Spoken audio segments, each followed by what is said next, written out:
दोस्तों, इतिहास में आपने भारत के स्वतंत्रता संग्राम से रिलेटेड काफी किस्से कहानियां सुनी होंगी, लेकिन क्या आप जानते हैं बावनी इमली के बारे में, जिसे भारत का दूसरा जलियांवाला बाग नरसंहार भी कहा जाता है।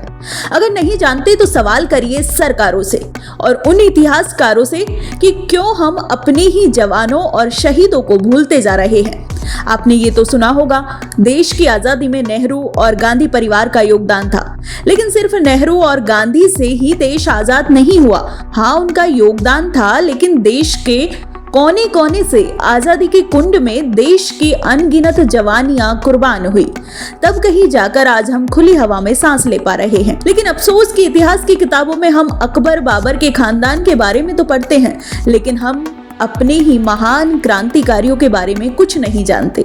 खैर, इस वीडियो में मैं आपको बावनी इमली क्या है, क्यों कहते हैं इसे देश का दूसरा जलियांवाला और इमली क्या है, तो अपने दिल थाम कर बैठिए और वीडियो के अंत तक बने रहिए। चैनल पर नए हैं तो इसे लाइक, शेयर और सब्सक्राइब करना ना भूलें। 52 स्वतंत्रता सेनानियों की शहादत का साक्षी ये पेड़, एक ऐसा गवाह जिसे अब भी राष्ट्रीय पहचान का इंतजार है। ये है फतेहपुर, उत्तर प्रदेश का ऐतिहासिक बावनी इमली, जो हमें 1857 के स्वतंत्रता संग्राम के उन नायकों की याद दिलाता है जिनकी कुर्बानी इतिहास के पन्नों में कहीं खो गई है।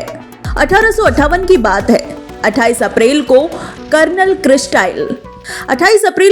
क्रिस्टाइल की घुड़सवार सेना ने ठाकुर जोधा सिंह अटैया और उनके 51 साथियों को पकड़ लिया। अंग्रेजों ने खौफ फैलाने के लिए उन्हें एक ही दिन फतेहपुर के खजुआ में इमली के इस पेड़ पर फांसी पर लटका दिया।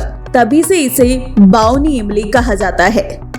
बताया जाता है कि अंग्रेजों ने शवों को पेड़ से उतारने की मनाही कर दी थी। 1 महीने तक ये शव इसी पेड़ से लटके रहे। स्थानीय लोग इसे जलियांवाला बाग जैसी भयावह घटना मानते हैं। स्थानीय लोगों का कहना है कि हमारे बुजुर्ग बताते हैं कि उस समय पेड़ का विकास एकदम रुक सा गया था। ये एक चेतावनी थी अंग्रेजों की तरफ से। ठाकुर जोधा सिंह अटैया के बारे में कहा जाता है कि वे झांसी की रानी लक्ष्मीबाई से प्रेरित थे।